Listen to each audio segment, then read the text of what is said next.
जय Hind and hello guys, स्वागत है आपका आपके अपने YouTube चैनल ज्ञानदेह होस्ट में। और इस वीडियो में मैं आपको बताने वाला हूं JEE main 2025 session 2 online form के बारे में कि कैसे आपको यहां पर सेशन 2 के लिए रजिस्ट्रेशन करना है। आपको पूरी जानकारी स्टेप बाय स्टेप दी जाएगी और आपको बहुत ही अच्छे से एक्सप्लेन किया जाएगा कि कैसे आप इस फॉर्म को बिना किसी मिस्टेक के भरेंगे। और अगर आपने सेशन फर्स्ट के लिए अप्लाई किया था तो आपको क्या करना है उसके बारे में भी अच्छे से इन्फॉर्मेशन दी जाएगी, इसलिए वीडियो को बिना स्किप किए देखना होगा। और गाइज, अगर आपने अभी तक वीडियो को लाइक शेयर नहीं किया कर दीजिए और चैनल के ऊपर नए हैं तो चैनल को सब्सक्राइब करके बेल आइकन ऑन कर ले, क्योंकि जब तक ये फॉर्म का प्रोसेस कंप्लीट नहीं हो जाता तब तक आपको समय समय पर इसके बारे में सभी अपडेट दिए जाएंगे। इसके बाद गाइज, जो लिंक मैंने वीडियो के डिस्क्रिप्शन में दिया है आप ओपन करेंगे। ओपन करने के बाद आपके सामने इस फॉर्म की जानकारी आ जाएगी। ये फॉर्म जो पहले इसका स्केड्यूल आया था उसके अकॉर्डिंग 31 जनवरी 2025 से स्टार्ट होने थे, बट ये आज यानी कि 1 फरवरी 2025 में स्टार्ट हुए हैं। और इसमें जो लास्ट डेट है फॉर्म भरने की प्रीवियस स्केड्यूल के अकॉर्डिंग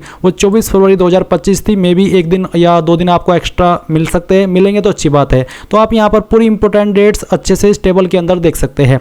अभी आप यहाँ पर ऑफिशियल वेबसाइट जो कि JEE मेंस की है इस पर भी देख सकते हैं registration for JEE main 2025 session 2। और आप इंपॉर्टेंट लिंक के सेक्शन से भी apply online link for session 2 ये क्लिक करके इस वाले इंटरफेस पर आ सकते हैं। अब यहाँ पर आने के बाद में आपको बोला है कि पहले से ही पंजीकृत उम्मीदवार आवेदन जारी रखने के लिए अपने आवेदन नंबर और पासवर्ड से लॉगिन करें। आपको बोला है कि applied for session first and paid examination fee registered for session 2, यानी कि आपने सेशन फर्स्ट में अप्लाई किया था, एग्जामिनेशन फी पे की थी और फिर उसके बाद में आपने रजिस्ट्रेशन किया है सेशन 2 के लिए, तो आप यहाँ पर लॉगिन के ऊपर क्लिक करके इसमें लॉगिन हो जाएंगे। पर गाइज, अगर आप बिल्कुल फ्रेशर है, बिल्कुल फ्रेशर यानी कि आपने कोई फॉर्म नहीं भरा इससे पहले सेशन फर्स्ट का या फिर उससे पहले, तो आप सिंपली यहाँ पर न्यू रजिस्ट्रेशन इसके ऊपर क्लिक करेंगे। उसके बाद में आपके सामने ये वाला इंटरफेस आएगा जैसे कि आप वीडियो में देख सकते हैं। तो आप यहाँ पर इन सभी जानकारी को चेक करते हुए नीचे की तरफ आएंगे और लास्ट में आप यहाँ पर इसके ऊपर क्लिक करेंगे और क्लिक हियर टू प्रोसीड इसके ऊपर क्लिक कर देंगे। अब आपके सामने यहाँ पर ऐसा इंटरफेस आएगा जैसे कि आप वीडियो में देख सकते हैं। तो सबसे पहले आपको यहाँ पर कैंडिडेट नेम यानी कि आपका नाम देना है। ये नाम आपका 10th के सर्टिफिकेट के अकॉर्डिंग आपको भरना है। उसके बाद नीचे देखेंगे फादर नेम, तो जो आपके पिताजी का नाम है वो भी आपको यहाँ पर एंटर कर देना है। उसके बाद फिर आता है मदर नेम, तो जो आपकी माताजी का नाम है वो भी आपको यहाँ पर एंटर करना है। एंड देन जो आपकी डेट ऑफ बर्थ है वो आपको सिलेक्ट करनी होगी। ये भी आप 10th के सर्टिफिकेट के अकॉर्डिंग भरेंगे, पहले डे फिर मंथ और उसके बाद में जो भी आपका ईयर है वो आप यहाँ से सिलेक्ट कर लीजिएगा। फिर आएगा जेंडर, तो आपको आपका जेंडर सिलेक्ट कर लेना है। इसके बाद आता है कि जो इन्फॉर्मेशन अभी आपने ऊपर ये वाली भरी है पर्सनल डिटेल की, इन सभी जानकारी को दोबारा से यहाँ पर डालना है जिससे कि ये डबल वेरीफाई हो सके। और ये इसलिए आपसे ली जाती है ताकि आप फॉर्म के अंदर कोई मिस्टेक ना कर दे और आपको यहाँ पर डबल वे में इस जानकारी को देना होता है। तो पहले आप आपका दोबारा नाम डाल करके वेरीफाई कर देंगे, फिर आपका जो फादर नेम अभी आपने ऊपर भरा वो डालेंगे और वेरीफाई करेंगे। उसके बाद में आपको आपकी जो माताजी है उनका नाम यहाँ पर डालना है। फिर जो डेट ऑफ बर्थ अभी आपने ऊपर भरी वो डेट ऑफ बर्थ आपको अगेन यहाँ पर सिलेक्ट करनी है और इसको वेरीफाई करना है। तो इस तरह से आप यहाँ पर भरेंगे। फिर आप आपका जेंडर भी सिलेक्ट कर लेंगे। ये सिलेक्ट करने के बाद नीचे आता है प्रेजेंट एड्रेस, तो जो आपका प्रेजेंट एड्रेस है वो आप भरेंगे, जैसे कि प्रीमिसेस नंबर या नेम यानी कि घर का नाम या नंबर वो आप डाल देंगे। आपका लोकेलिटी क्या है वो डाल देंगे और फिर आपका यहाँ पर मेन लोकेलिटी क्या है वो आपको देना होगा। मैं आपको ये बता दूं, अगर थोड़ा सिंपल वे में करके बताऊं, आप इन 3 लाइन के अंदर पहली, दूसरी और तीसरी जो भी आपका एड्रेस है वो कंप्लीट एड्रेस आप इन 3 लाइन के अंदर ऐड कर दीजिएगा। ये मत देखिए कि कहां पर मैं क्या भर रहा हूं, बस आप इन 3 लाइन के अंदर अपना पूरा एड्रेस एडजस्ट कर दीजिए, कंट्री और स्टेट के अलावा। तो कंट्री आप यहां से अपनी सिलेक्ट कर लीजिएगा और फिर जो आपकी स्टेट है वो स्टेट आप यहां पर सिलेक्ट कर लेंगे और उसके अलावा जो डिस्ट्रिक्ट है वो डिस्ट्रिक्ट भी आप सिलेक्ट कर लेंगे। फिर आपका जो पिन कोड है वो आप यहां पर डाल देंगे। इसके बाद आप यहां पर देखेंगे इलेक्ट्रॉनिक कम्युनिकेशन एड्रेस, तो यहाँ पर सबसे पहले आप आपकी जो ईमेल एड्रेस है जो कि आप देना चाहते हैं, जो कि आप रजिस्टर करना चाहते हैं वो आप भरेंगे। उसको दोबारा डाल करके आप वेरीफाई कर देंगे। फिर आप आपका मोबाइल नंबर डालेंगे जो कि आप रजिस्टर करना चाहते हैं और इस नंबर को दोबारा डाल करके वेरीफाई कर देंगे। अभी जो आपने ईमेल और नंबर भरा है आपकी वैलिड होनी चाहिए, क्योंकि इसके ऊपर OTP जाएगा। जब तक OTP वेरिफिकेशन नहीं होगा तब तक आपका फॉर्म फाइनल सबमिट नहीं होगा, इसलिए सही जानकारी आपको देनी है। फिर आएगा अल्टरनेट कॉन्टैक्ट नंबर, अगर आप कोई अन्य फोन नंबर देना चाहते हैं आपके पास है तो डाल दीजिए, नहीं तो आप इस ऑप्शन को चाहे तो खाली छोड़ सकते हैं। फिर आएगा परमानेंट एड्रेस, अभी जो आपने ऊपर भरा वो था आपका प्रेजेंट एड्रेस और नीचे है परमानेंट एड्रेस। अब अगर आपका परमानेंट और प्रेजेंट एड्रेस सेम है तो आप सेम एज प्रेजेंट एड्रेस इसके ऊपर टिक कर दीजिएगा। फिर आपको दोबारा से इसको रिपीट करके भरने की आवश्यकता नहीं पड़ेगी, ऑटोमेटिकली यहाँ पर नीचे वो एड्रेस आ जाएगा। पर अगर आपका प्रेजेंट एड्रेस और परमानेंट एड्रेस अलग अलग है तो उसको अनटिक रहने दे और अलग से अपना प्रेजेंट एड्रेस यहाँ पर भर दे। फिर आएगा पासवर्ड, तो आपको एक पासवर्ड बनाना है। पासवर्ड आपका कैसे कैसा हो उसका एग्जाम्पल आप यहाँ पर देख भी लीजिए। आपके पासवर्ड के अंदर इंग्लिश का कैपिटल लेटर, स्मॉल लेटर और साथ ही आपको डिजिट रखने हैं। मैं आपको यहाँ पर अलग जगह पर दिखाता हूँ। तो कुछ इस तरह का पासवर्ड आप बना लेंगे, जैसे कि मैं आपको यहाँ पर बना करके दिखा रहा हूँ।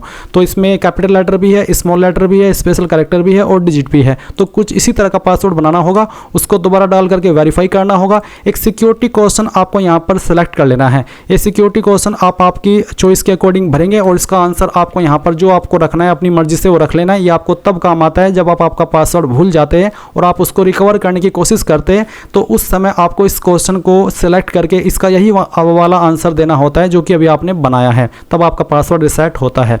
उसके बाद आप ये कैप्चा कोड डालेंगे, सभी जानकारी चेक करते हुए सबमिट के ऊपर क्लिक करेंगे। सबमिट के ऊपर क्लिक करने के बाद जो भी जानकारी आपने भरी है उसका रिव्यू पेज आपके सामने आएगा। आप इसको क्लोज कीजिए और क्लोज करने के बाद ऊपर की तरफ जो भी जानकारी आपने भरी है वो आप यहाँ पर देखेंगे। अच्छे से चेक कर लेना है।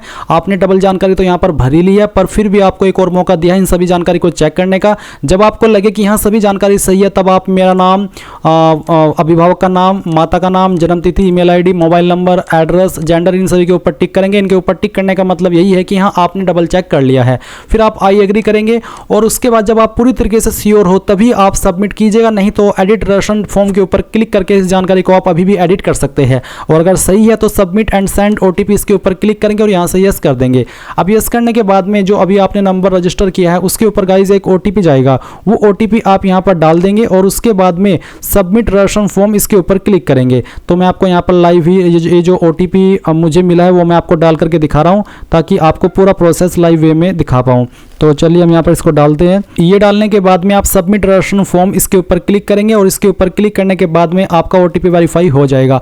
अब आप यहाँ पर वेरीफाई ईमेल आईडी के ऊपर क्लिक करेंगे और जो आपकी ईमेल है उसको भी वेरीफाई कर देंगे। तो इस तरह का इंटरफेस आएगा। पहले आप यहाँ पर जो सिक्योरिटी कोड आ रहा है ये सिक्योरिटी कोड डाल दीजिए और फिर उसके बाद में सबमिट एंड गेट ओटीपी इसके ऊपर क्लिक कीजिए। इसके बाद में आपकी ईमेल के ऊपर ओटीपी जाएगा, वो ओटीपी आप यहाँ पर डालिए और वेरीफाई के ऊपर क्लिक करके इसको वेरीफाई कर दीजिए। ईमेल वेरीफाई हो जाने के बाद में इस तरह से आएगा। अब आप इसको ओके कर दीजिए और ओके करने के बाद में यहाँ पर कंप्लीट एप्लीकेशन फॉर्म के ऊपर क्लिक कीजिए। इसके ऊपर क्लिक करने के बाद आपकी कॉन्टैक्ट डिटेल ऑलरेडी कंप्लीट है। अभी आप यहाँ पर पर्सनल डिटेल इसके ऊपर क्लिक करेंगे और जो बाकी की इन्फॉर्मेशन है उसको कंप्लीट करेंगे। तो पर्सनल डिटेल्स के ऊपर क्लिक करने के बाद यहाँ पर आपको आपकी नेशनलिटी सेलेक्ट कर लेनी है। अगर आप इंडियन है तो सिंपली इंडियन सेलेक्ट कर लीजिए, ओसीआई है तो ओसीआई, और फॉरेन है अदर देन ओसीआई तो वो भी आप यहाँ पर सेलेक्ट कर सकते हैं, जो भी बेसिकली आपका स्टेटस है। फिर आप नीचे की तरफ आएंगे और आपसे पूछा है कि राज्य, केंद्र शासित प्रदेश जहाँ से 12वीं समकक्ष उत्तीर्ण परीक्षा दे रहे हैं, यानी कि जो आपकी 12वीं है वो आपने कौन सी स्टेट से पास की है या फिर आप कर रहे हैं, वो स्टेट आपको यहाँ पर सेलेक्ट करनी होगी। उसके बाद में नीचे आएंगे और पूछा है कैटेगरी, तो जो आपकी कैटेगरी है जनरल, एससी, एसटी, ओबीसी या फिर जनरल, जो भी है वो आपको सेलेक्ट करनी होगी। अगर ओबीसी है तो ओबीसी सेलेक्ट करने पर आता है दोबारा कैटेगरी सेलेक्ट करने को, और अगर आपकी कैटेगरी एसटी है तो भी आप यहाँ पर आपकी दोबारा कैटेगरी सेलेक्ट कर लेंगे। वैसे तो मैं यहाँ पर ओबीसी में आता हूँ तो चलिए मैं ओबीसी सेलेक्ट कर लेता हूँ। इस तरह से आपको ये सेलेक्ट कर लेनी है। फिर पूछेगी क्या आपके पास किसी अधिकृत सरकारी कार्यालय द्वारा जारी किया गया मान्य और सक्रिय श्रेणी प्रमाण पत्र है, यानी कि जो कास्ट सर्टिफिकेट है क्या वो आपके पास है, और ये जो है वो आपका सेंट्रल का होना चाहिए क्योंकि ये वैकेंसी सेंट्रल के वैकेंसी कह रहा हूँ, ये एग्जामिनेशन सेंट्रल गवर्नमेंट के अंतर्गत कंडक्ट किया जाता है। तो यहाँ पर आपको इसमें अगर आपके पास है तो यस कर देना है, और अगर है no I have applied but awaiting this certificate, तो इसका मतलब ये है कि आप यहाँ पर अगर आपके पास अभी आपने अप्लाई किया नहीं है तो आप सेकंड वाला ऑप्शन सेलेक्ट करके अपना इसमें जो श्रेणी प्रमाण पत्र आवेदन रसीद यानी कि जो आपने अप्लाई किया है और जो आपको रिसिप्ट मिली है उसका नंबर डाल देना है, किस डेट में आपने अप्लाई किया वो डेट डाल देनी है, प्राधिकारी का नाम जहां श्रेणी प्रमाण पत्र के लिए आवेदन किया गया है, आपने कौन से प्राधिकारी के यहाँ पर अप्लाई किया, जैसे कि तहसीलदार, नायब तहसीलदार, सीओ, मजिस्ट्रेट, तो आपको वो लिखना होगा। पर अगर आप ऑलरेडी रखते हैं, आपने बनवा लिया है, तो आप यहाँ पर इस वाले ऑप्शन में यस करके जो आपका कैटेगरी सर्टिफिकेट आईडी नंबर है वो डाल देंगे, जो कि आपको आपके कास्ट कैटेगरी सर्टिफिकेट के ऊपर मिल जाएगा। फिर यहाँ पर आपको किस डेट में इशू हुआ है वो डेट आपको डाल देनी है इसी फॉर्मेट में, जैसे कि आपको यहाँ पर बताया। मैं आपको यहाँ पर ये डाल करके दिखा रहा हूँ। इस तरह से आप यहाँ पर इसको भर देंगे। तो ये भरने के बाद में आप नीचे देखेंगे श्रेणी प्रमाण पत्र जारी करने वाले प्राधिकारी का नाम। ये जो आपका कास्ट सर्टिफिकेट है उसके ऊपर आपको देखने को मिल जाएगा।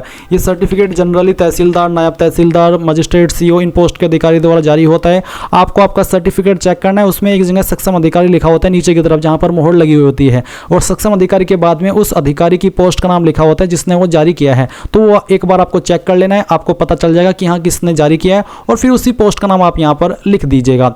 उसके बाद में आता है कि क्या विकलांग है, अगर आप है तो यस कर दीजिएगा, और यस नहीं बल्कि बताना होगा कि आप 40% विकलांग है, यानी कि आपकी विकलांगता 40% या उससे ज़्यादा या फिर उससे कम, और अगर आप नहीं है तो आप नो कर दीजिएगा। फिर यहाँ पर कुछ सवालों के आंसर करने हैं, जैसे कि क्या आपको मधुमेह है, आप डायबिटिक है, अगर हाँ तो यस, नहीं तो आप नो करेंगे। पैलेस ऑफ रेसिडेंस, किस जगह पर आप रहते हैं, शहरी एरिया या फिर ग्रामीण, तो जो भी है वो आप सेलेक्ट कर लीजिएगा।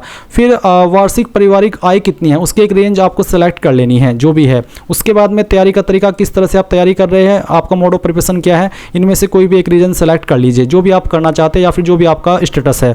उसके बाद आप देखेंगे योग्यता परीक्षा में स्कूली शिक्षा का माध्यम, यानी कि जिस क्वालिफिकेशन से आप अप्लाई करने के लिए एलिजिबल है, चाहे 12वीं जो कि है इसमें, तो वो आपने किस मीडियम से किया है, हिंदी, इंग्लिश या फिर अन्य, तो जिससे भी की है वही आप सिलेक्ट कर लीजिएगा। उसके बाद आप ये कैप्चा कोड डालेंगे और सेव एंड नेक्स्ट कर देंगे। अब आपके सामने यहाँ पर आइडेंटिटी टाइप डिटेल में आता है चूज आइडेंटिटी, तो आप यहाँ पर इनमें से कोई भी एक माध्यम सेलेक्ट कर लेंगे, जैसे कि Aadhaar, DigiLocker, Indian passport, PAN card number, तो जो भी करना चाहे वो आप कर लीजिए। आधार है तो आधार सेलेक्ट करने पर आपके सामने इस तरह का ऑप्शन आएगा जहाँ पर आपको एप्लीकेशन नंबर देखने को मिलेगा, और नीचे आपको यहाँ पर इसमें बोला है कि मैं अपनी मर्जी से आधार नंबर शेयर कर रहा हूँ, तो आप यहाँ पर इसके ऊपर टिक कर दीजिएगा। फिर आप ये जो आधार नंबर है वो डालिएगा, आधार नंबर को दोबारा डाल करके वेरीफाई कीजिएगा, और फिर ये कैप्चा कोड डालने के बाद सबमिट एंड नेक्स्ट इसके ऊपर क्लिक कीजिएगा। और अगर आप कोई और अन्य माध्यम सेलेक्ट करना चाहे जैसे कि डिजिलॉकर या फिर पैन कार्ड नंबर, तो वो भी आप कर सकते हैं, आपकी चॉइस के अकॉर्डिंग है ये सभी ऑप्शन। अब आपके सामने यहाँ पर आता है कि आप कौन से पेपर के लिए अप्लाई कर रहे हैं, paper first B tech, paper 2 B architecture, या फिर आपका यहाँ पर पेपर 2 बी प्लानिंग, तो जिसके लिए भी कर रहे हैं वही आप सेलेक्ट कर लीजिए। अगर आपको एक पर अप्लाई करना है तो एक, अगर दोनों पर अप्लाई करना है तो आप वो भी कर सकते हैं, तो आपकी चॉइस के अकॉर्डिंग है और आपके स्टेटस के अकॉर्डिंग है। मैंने आपको यहाँ पर बता दिया है कि कैसे आपको करना है। तीनों को भी आप प्रेफरेंस देना चाहे और आप तो वो भी आप दे पाएंगे। उसके बाद यहाँ पर आता है आपका सेशन, और फिर आप देखेंगे क्वेश्चन पेपर मीडियम, किस लैंग्वेज में आप पेपर देना चाहते हैं, हिंदी, इंग्लिश या उर्दू, तो जिसमें भी देना चाहते हैं वही आप सिलेक्ट कर लीजिए, और जो लैंग्वेज आप यहाँ पर सेलेक्ट कर लेंगे फिर उसी लैंग्वेज में आपको पेपर देना होगा, बाद में आप इसको चेंज भी नहीं कर पाएंगे। तो इसलिए अच्छे से सोच समझ कर ही आपको ये जो लैंग्वेज का ऑप्शन है वो सिलेक्ट करना है। अब आपको यहाँ पर आपकी एग्जाम स्टेट देनी है कि किस स्टेट के अंदर आप चाहते हैं कि मेरा एग्जाम सेंटर आए, फिर उसकी किस सिटी के अंदर चाहते हैं कि मेरा एग्जाम सेंटर आए, वो आप सेलेक्ट कर लेंगे। उसके बाद में आप यहाँ पर सेकंड चॉइस देंगे। आप चाहे तो सभी में एक ही स्टेट की चॉइस दे सकते हैं, बट जो सिटी है वो आपकी अलग अलग होनी चाहिए। तो इस तरह से आप यहाँ पर ये चॉइसेस दे देंगे अपनी मर्जी से, और इसमें 4 चॉइस देनी है मैक्सिमम, तो इस तरह से आपको ये सभी देनी होगी। फिर नीचे की तरफ आएंगे और पूछे कि आपका फादर गार्जियन ऑक्यूपेशन, यानी कि आपके पिताजी क्या करते हैं, उनका ऑक्यूपेशन क्या है, उनमें उनका ऑक्यूपेशन आप यहाँ पर सेलेक्ट कर ले, अगर इनमें है तो इनमें से, नहीं तो आप अदर्स या फिर सेल्फ एम्प्लॉयमेंट सेलेक्ट कर सकते हैं। उसके बाद में उनकी क्वालिफिकेशन क्या है वो आप सेलेक्ट कर लेंगे। उसके बाद फिर आपको आपकी मदर का ऑक्यूपेशन बताना है, एंड यहाँ पर उसके बाद फिर आप उनकी जो क्वालिफिकेशन है वो भी बता देंगे। एंड देन आप देखेंगे कैप्चा, तो आपको ये जो कैप्चा आपकी डिस्प्ले के ऊपर दिखाई दे रहा है वो कैप्चा कोड आप यहाँ पर डालिए, और ये डालने के बाद में सेव एंड नेक्स्ट के ऊपर क्लिक करके यहाँ से यस कर दीजिए। अब यस करने के बाद में आपके सामने क्वालिफिकेशन की जानकारी आई है। क्वालिफिकेशन की जानकारी आपको अच्छे से समझ के भरनी होगी। तो सबसे पहले 10th में आप पास सेलेक्ट कर लेंगे स्टेटस में, फिर बताएंगे कि किस साल के अंदर आपने इसको पास किया है, और ये सिलेक्ट करने के बाद में आपको यहाँ पर पैलेस ऑफ स्कूल बताना है, यानी कि उसके पहले आप क्वालिफाइंग एग्जाम में 10th और इक्विवेलेंट सेलेक्ट कर लीजिएगा। फिर आएगा पैलेस ऑफ स्कूल, यानी कि जो आपका स्कूल है वो ग्रामीण एरिया में था या फिर शहरी एरिया के अंदर, तो जिसमें भी था वही आप यहाँ पर सेलेक्ट कर लीजिएगा। उसके बाद आता है टाइप ऑफ स्कूल कॉलेज, तो किस तरह का आपका स्कूल था, बिल्कुल गवर्नमेंट स्कूल था या फिर सहायता प्राप्त प्राइवेट स्कूल जिसमें थोड़ी सहायता गवर्नमेंट की तरफ से मिलती है, जिसको आप गवर्नमेंट एडेड प्राइवेट बोलते हैं, या फिर फुल्ली प्राइवेट था। इसके अलावा एकलव्य मॉडल रेसिडेंटल स्कूल था, या फिर ओपन एंड डिस्टेंस लर्निंग वाला था जिसको आप ओपन स्कूलिंग बोलते हैं, या फिर केंद्रीय विद्यालय या फिर जीएनवी, तो इनमें से जो भी था वो आप सेलेक्ट कर लीजिए। मेरा गवर्नमेंट द्वारा सहायता प्राप्त प्राइवेट स्कूल था, तो इसलिए मैं यहाँ पर सेलेक्ट कर लेता हूँ। ये आपको ही पता करना हो कि मेरा स्कूल किस टाइप का है, इसमें आपको सिर्फ मैं एक्सप्लेन कर सकता हूँ कि हाँ आपको क्या सेलेक्ट करना है और इन ऑप्शन का क्या मतलब है। बाकी आपको पता होगा कि मेरा स्कूल किस तरह का था और उसी के अकॉर्डिंग आपको ये सेलेक्ट सेलेक्ट करना होगा। उसके बाद में आपकी स्टेट कौन सी है जहाँ पर आपका स्कूल स्थित था, वो स्टेट आपको सेलेक्ट करनी होगी। फिर आपको यहाँ पर उसकी डिस्ट्रिक्ट भी बतानी है जिस डिस्ट्रिक्ट के अंदर आपका स्कूल था, और उसके बाद में आपको आपका बोर्ड भी सिलेक्ट कर लेना है। यहाँ पर आपको काफ़ी सारे बोर्ड देखने को मिल रहे हैं। अगर आपका बोर्ड लिस्ट में नहीं है तो अदर के ऊपर क्लिक करके आप खुद से भी यहाँ पर अपने बोर्ड का नाम दे सकते हैं। पर अगर आपको आपका बोर्ड लिस्ट के अंदर दिखाई दे रहा है, इसमें जो आपको ये आपके सामने बोर्ड के ऑप्शन आ रहे हैं, तो आप यहाँ से आपका बोर्ड खुद से सिलेक्ट कर लीजिएगा। उसके बाद में आता है कि आपके नंबर किसके अंदर थे, रिजल्ट मोड क्या था, परसेंटेज या CGPA। अगर परसेंटेज तो परसेंटेज, और परसेंटेज सेलेक्ट करने के बाद में यहाँ पर आपके सामने आएगा टोटल मार्क्स। तो जो टोटल मार्क्स थे वो डाल दीजिएगा, और कितने आपको उसमें से आए थे वो आप यहाँ पर एंटर करिएगा। परसेंटेज आपकी कैलकुलेट कर ली जाएगी। फिर 10th का जो रोल नंबर था वो आपको यहाँ पर एंटर कर देना है। एंड देन आपको यहाँ पर स्कूल कॉलेज का नेम एंड एड्रेस देना है, यानी कि आपको आपके स्कूल का पूरा नाम यहाँ पर एंटर करना होगा। पूरा नाम बल्कि एड्रेस के साथ में, मैंने सिर्फ इतना ही लिखा है, पर आपको कॉलेज का नाम और उसके बाद में जब एड्रेस लगता है कि जैसे कि मेरा स्कूल था RCP inter college Himmatnagar Saharanpur, तो इस तरह से आपको पूरा नाम यहाँ पर देना होगा। फिर स्कूल कॉलेज का पिन कोड क्या है, बेसिकली पिन कोड स्कूल का अलग से नहीं होता, बल्कि जिस सिटी के अंदर या फिर जिस लोकेशन में आपका स्कूल स्थित है उस जगह का जो पिन कोड लगता है वही आपका स्कूल का पिन कोड है। जैसे कि मान लीजिए मेरा स्कूल है सहारनपुर के अंदर और पूरे सहारनपुर का पिन कोड है 247001, तो मेरे स्कूल का पिन कोड, मेरे कॉलेज का पिन कोड भी 247001 रहेगा। तो इस तरह से आप ये पिन कोड यहाँ पर डाल देंगे, इसमें कंफ्यूज मत होइएगा।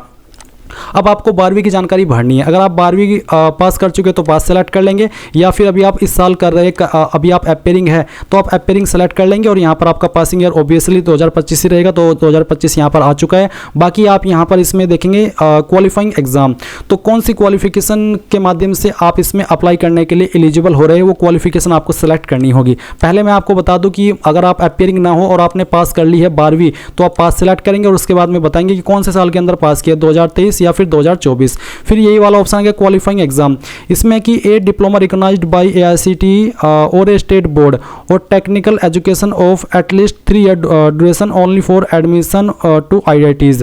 यानी कि अगर आपने यहाँ पर डिप्लोमा किया है, टेक्निकल एजुकेशन बेसिकली 3 ईयर का, या फिर आप कर रहे हैं, अगर आप अपेयरिंग सेलेक्ट करते हैं आपका स्टेटस, तो आप ये वाला ऑप्शन सेलेक्ट करेंगे। फिर है कि any school, any public school board university examination in India और in any foreign country recognized as equivalent to the 10+2 system by the Association of Indian Universities AIU। यानी कि अगर आपने आपकी 12वीं इंडिया के किसी भी स्कूल या फिर बोर्ड से की है जो कि आपका मान्यता प्राप्त हो 10+2 सिस्टम के अकॉर्डिंग, तो आप यहाँ पर ये वाला ऑप्शन सेलेक्ट कर सकते हैं। तो अगर आपने यूपी बोर्ड से की है, MP बोर्ड से की है, तो ये वाला ऑप्शन आप सेलेक्ट कर लेंगे, आपको कोई भी इशू नहीं आएगा। एक और ऑप्शन इसमें आपको देखने को मिलेगा लास्ट में, जो कि the final examination of the 10+2 system, यानी कि 12वीं जो कि आप कर रहे हो, conducted by any recognised central या फिर state board such as central board of secondary education New Delhi, council for the Indian school certificate examination New Delhi. यानी कि अगर अभी आप 12वीं कर रहे हैं CBSE बोर्ड से, तो आप ये वाला सबसे लास्ट वाला ऑप्शन सेलेक्ट कर सकते हैं। और अगर आपने किसी स्टेट बोर्ड से की है या फिर CBSE बोर्ड से आपने आपकी 12वीं की है जो आप कर चुके हैं ऑलरेडी, तो आप सेकेंड ऑप्शन टिक करेंगे। और अगर अभी आप कर रहे हैं 12वीं CBSE बोर्ड से, तो फिर आप ये वाला ऑप्शन सबसे लास्ट वाला सेलेक्ट कर लेंगे। उसके बाद में गाइज यहाँ पर आप आएंगे और देखेंगे पैलेस ऑफ स्कूल, तो सेम वे में बताना है कि आपका पैलेस ऑफ स्कूल क्या है, रूरल है या फिर अर्बन है। उसके बाद आपको बताना है कि किस तरह का आपका स्कूल था, वो आप यहाँ पर सेलेक्ट कर लेंगे। जैसे कि यहाँ पर आपको काफ़ी सारे ऑप्शन देखने को मिल रहे हैं। और फिर आपको बताना है कि कौन सी स्टेट से आपने आपकी जो 12वीं है वो की है। फिर आपको बताना है कि कौन सी डिस्ट्रिक्ट से की है, वो डिस्ट्रिक्ट भी आप यहाँ पर सेलेक्ट कर लेंगे। उसके बाद में आपको यहाँ पर आपका जो बोर्ड नेम है 12वीं का, वो भी आप सेलेक्ट कर लेंगे। अगर लिस्ट के अंदर है तो लिस्ट से सेलेक्ट कर ले, अगर लिस्ट में नहीं है तो आप यहाँ पर खुद से अपने बोर्ड का नाम अदर ऑप्शन सेलेक्ट करके भर सकते हैं। रिजल्ट आपका किसके अंदर था, परसेंटेज या CGPA, वो आप सेलेक्ट कर लेंगे। और अगर परसेंटेज, तो परसेंटेज सेलेक्ट करने के बाद में आपको यहाँ पर टोटल मार्क्स डाल देने हैं, और उसके बाद में जो नंबर आए थे वो आप यहाँ पर भर देंगे, परसेंटेज कैलकुलेट कर ली जाएगी। अब जो आपका 12वीं का रोल नंबर है वो आपको यहाँ पर भरना है, और उसके बाद में आपको आपके स्कूल कॉलेज का नेम एंड एड्रेस यहाँ पर देना होगा। जैसे कि आपने अभी 10वीं की जानकारी भरी है, तो नाम और एड्रेस भर दीजिएगा, और फिर जिस जगह पर आपका स्कूल स्थित है वही आपका स्कूल का कॉलेज का पिन कोड रहता है, और वो आपको यहाँ पर डाल देना है। फिर ये कैप्चा कोड डालेंगे करेंगे और सेव एंड नेक्स्ट के ऊपर क्लिक कर देंगे। अब आपके सामने यहाँ पर एडिशनल डिटेल का सेक्शन आता है जहाँ पर आपको पूछे कि क्या आप जुड़वा है और दोनों जेईई मेन 2025 के लिए आवेदन कर रहे हैं। अगर आप ऐसे कैंडिडेट है तो यस कर दीजिए, नहीं है तो नो कर दीजिए। पहले ऑफ बर्थ आपका क्या है वो कंट्री आपको सिलेक्ट करनी है, फिर आपको वो स्टेट भी बतानी होगी जहाँ पर आपका जन्म हुआ है और उसके बाद में वो डिस्ट्रिक्ट भी बतानी है जहाँ पर आपका जन्म हुआ है। ये बताने के बाद में आप नीचे देखेंगे कैप्चा कोड, तो आपको कैप्चा कोड यहाँ पर भरना है और इसको भरने के बाद में आप यहाँ से सेव एंड नेक्स्ट करके यहाँ से यस कर देंगे। अब यस करने के बाद में गाइज आपके सामने इमरजेंसी कॉन्टैक्ट डिटेल आएगी। तो कंट्री कोड में आप बेसिकली इंडिया सेलेक्ट कर लीजिए अगर आप इंडियन है, फिर आपको यहाँ पर मोबाइल नंबर डालना है इमरजेंसी वाला, फिर ईमेल एड्रेस और उसके बाद में captcha code and then get OTP. अब आपके नंबर और ईमेल दोनों के ऊपर ओटीपी जाएगा, पहले नंबर वाला फिर ईमेल वाला ओटीपी डाल दीजिए और फिर वेरीफाई एंड नेक्स्ट इसके ऊपर क्लिक कर दीजिए।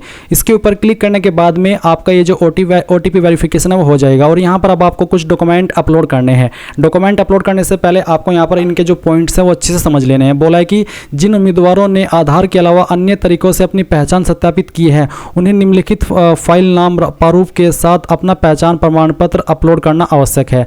पैन कार्ड के लिए फाइल का नाम पैन कार्ड नंबर के समान होना चाहिए।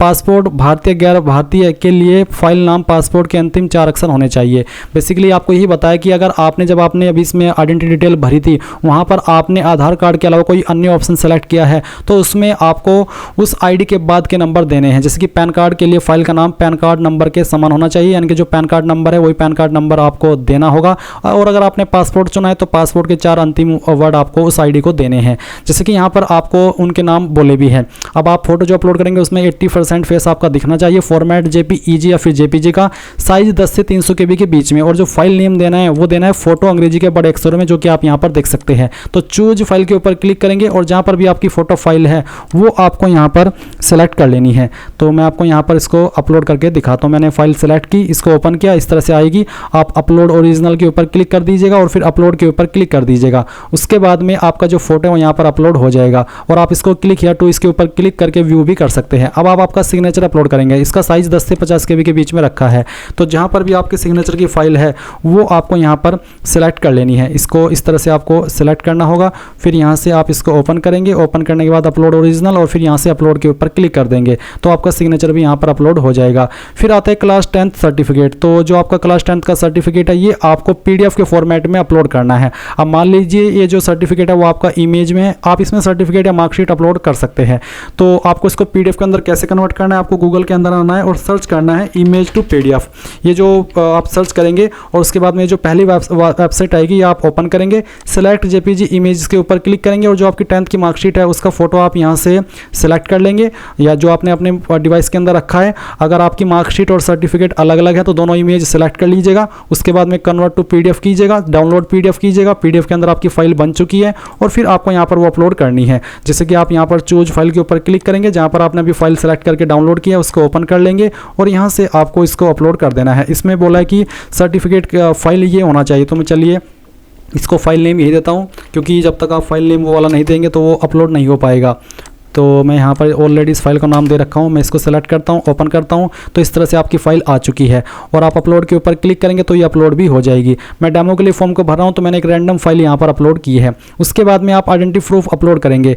अगर मान लीजिए आपने आधार कार्ड के अलावा कोई और इसमें ID दी है जो कि मैंने अभी आपको बताया भी, तो आप आइडेंटिटी नंबर यानी कि जो भी आपकी ID का नंबर है वो यहाँ पर डाल दीजिएगा और उस फाइल के नेम के रूप में, और फिर आप उस ID को यहाँ पर सेलेक्ट कर लेंगे। तो यहाँ पर गाइज मैंने सभी डॉक्यूमेंट अपलोड कर दिए हैं। मैंने इसमें पैन कार्ड को चुना था, आधार कार्ड नहीं, इसलिए मेरे सामने आइडेंटिटी नंबर आ रहा है, जिसका मतलब है कि मुझे पैन कार्ड ID का नंबर यहाँ पर फाइल नेम के रूप में देना है और मैंने दिया भी है। अब ये कैप्चा कोड डालेंगे और सेव एंड नेक्स्ट कर देंगे और यहाँ से आप यस कर देंगे। यस करने के बाद में आपके सामने जो आपके फॉर्म का प्रीव्यू है वो आ जाएगा। जो भी जानकारी आपने शुरू से लेकर अभी तक भरी है वो आप एक बार फिर से चेक कर सकते हैं। जब आपको लगे कि यहाँ सभी जानकारी सही है तो आप यहाँ पर इन बॉक्स के ऊपर टिक कर देंगे। इनके ऊपर टिक करने का मतलब यही है कि हाँ आपने सभी जानकारी को बहुत ही अच्छे से चेक कर लिया और आपके अकॉर्डिंग सभी जानकारी सही है। तो सभी के ऊपर टिक करने के बाद आई एग्री करेंगे और फाइनल सबमिशन ऑफ एप्लीकेशन के ऊपर क्लिक करके यहाँ से यस कर देंगे। यस करने के बाद में आपका फॉर्म सबमिट हो जाएगा। अगर आपको आपका फॉर्म एडिट करना है तो एडिट एप्लीकेशन फॉर्म के ऊपर क्लिक करके कर लीजिए, नहीं तो पे एग्जामिनेशन फी रुपये 2000 जो भी आपके ऊपर एप्लीकेबल है वो आपको देखने को मिलेगी। और फिर आप ऑनलाइन पेमेंट सेलेक्ट करेंगे, प्रोसीड फॉर पेमेंट करेंगे और यहाँ से ओके कर देंगे। अब आपके सामने पेमेंट का पेज आ चुका है। आप इनमें से कोई भी एक जो बिल डेस्क है वो सिलेक्ट कर लीजिए और सिलेक्ट करने के बाद प्रोसीड फॉर पेमेंट कर दीजिए और फिर अब आपके सामने पेमेंट के जो ऑप्शन है वो आ जाएंगे, जैसे कि डेबिट कार्ड, क्रेडिट कार्ड। तो आप यहाँ पर इनमें से किस माध्यम से फीस को जमा करना चाहते हैं, net banking, UPI, debit, credit card, तो वही आप यहाँ पर सेलेक्ट कर लीजिए। और जैसे ही आप यहाँ पर अपनी फीस जमा कर देंगे तो आपका फॉर्म फाइनल सबमिट माना जाएगा। और अगर फीस के अंदर कोई इशू आ जाता है, अब बैंक अकाउंट से कट हो जाती है, अपडेट नहीं होती, तो आपको तुरंत फीस जमा नहीं करनी है, 24 से 48 घंटे का वेट करना है। इस समय के अंदर या तो फीस अपडेट होगी, आपको रिफंड कर दी जाएगी। सो ये थी पूरी जानकारी। आई होप आपको पसंद आई होगी। So thanks for watching. जय हिंद।